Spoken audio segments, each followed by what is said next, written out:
Hey guys, it's Sasha with Rice. Hey guys, it's Sasha with Rice and Raw, and happy Halloween. Like a first time. Happy Halloween, motherfuckers. So awkward.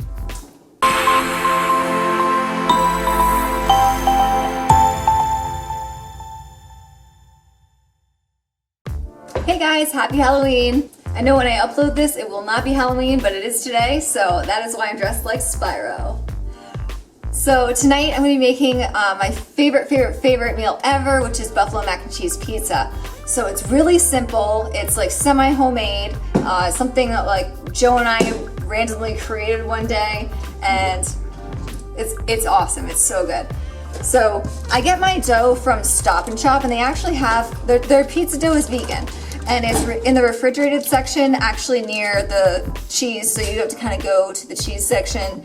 But it's really great, really simple ingredients. You can definitely make this at home. I don't know how. So we're gonna start off with this, and we want to let this sit out of the fridge for about 20 minutes or so it becomes a bit more room temperature, easier to work with. And while my dough is thawing and getting to room temperature, I'm gonna cut the broccoli. So I usually use about a head of broccoli for this recipe.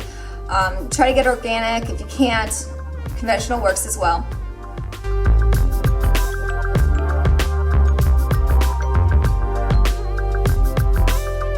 All right, so now that we cut the broccoli, I'm gonna steam it. You can steam it on the stove. I'm just gonna use the microwave. I know a lot of people are gonna yell at me for that.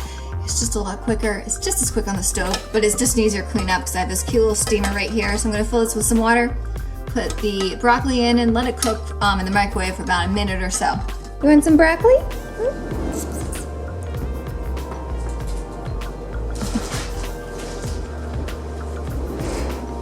There's my cow. He's making the fire outside. He knows how much I love Halloween, so he surprised me when I got home. He was wearing the cow onesie, so of course I had to put on my Spyro onesie. So for the dough, it's helpful to use some kind of flour. I've used coconut flour in the past. Right now I'm just using this organic flour. Whatever you have around works. And what I use as a rolling pin is actually like the remainder of what's left when you have aluminum foil. So that works if you don't have a rolling pin. I'm thrifty as fuck.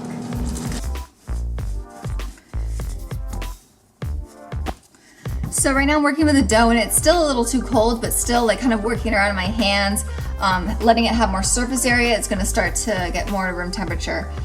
You don't want it to get too warm because it gets sticky and it's hard to work with. It's kind of like, you know, you get used to it. It's easy.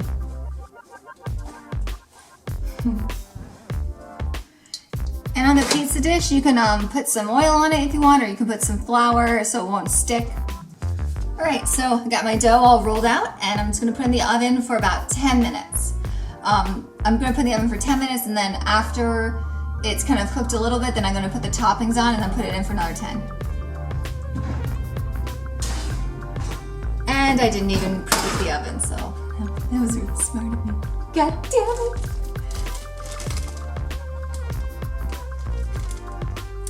I'm gonna preheat the oven to 450 degrees Fahrenheit, says this wrapper here, which I didn't do ahead of time. We got the fire going. So romantic.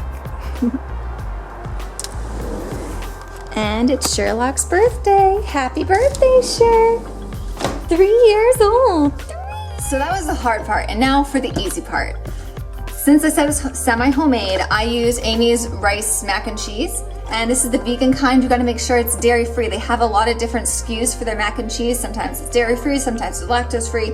Make sure it is the dairy-free, and it is gluten-free as well. So if you wanna make this gluten-free, you can definitely make some kind of dough that's gluten-free, or use pre-made dough that's gluten-free and vegan.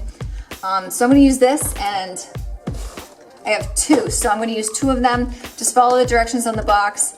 And if you don't have these around, you can also do Dave's mac and cheese. This is pretty good. It's not microwavable. You actually have to cook it on the stove. Or you can make your own mac and cheese, some kind of vegan mac and cheese. There's recipes all over online. But to make this easy, this. And so I'm gonna, once I heat up these, I'm gonna combine them into this bowl with the steamed broccoli and then some of this buffalo sauce. So this is what I found in Stop and Shop. It's vegan. I'm almost out, so I'm probably gonna use about all of this. You don't need too much because you don't wanna take away the really cheesy flavor of the mac and cheese, but you want a little bit to have that kick. Wait, can we just, for a moment right now? What are you eating there? Kale. Kale. It's eating kale. Moo. All right, once you got all of your mac and cheese and broccoli in a bowl, you're gonna add in the buffalo sauce. It's probably about a tablespoon to 3 tablespoons depending on what you like. Okay, so the dough just cooks for 10 minutes and I'm going to put on the mac and cheese mix.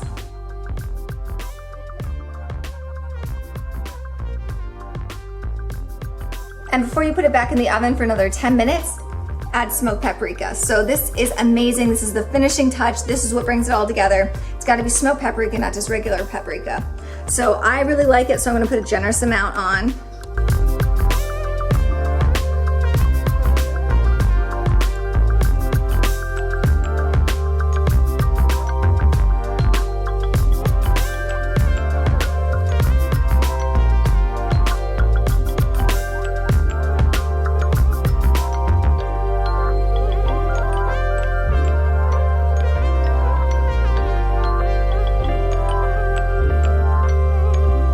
And I have this cute little onion pizza cutter that I'm gonna use. I got this from Target for like $3 or so. So excited.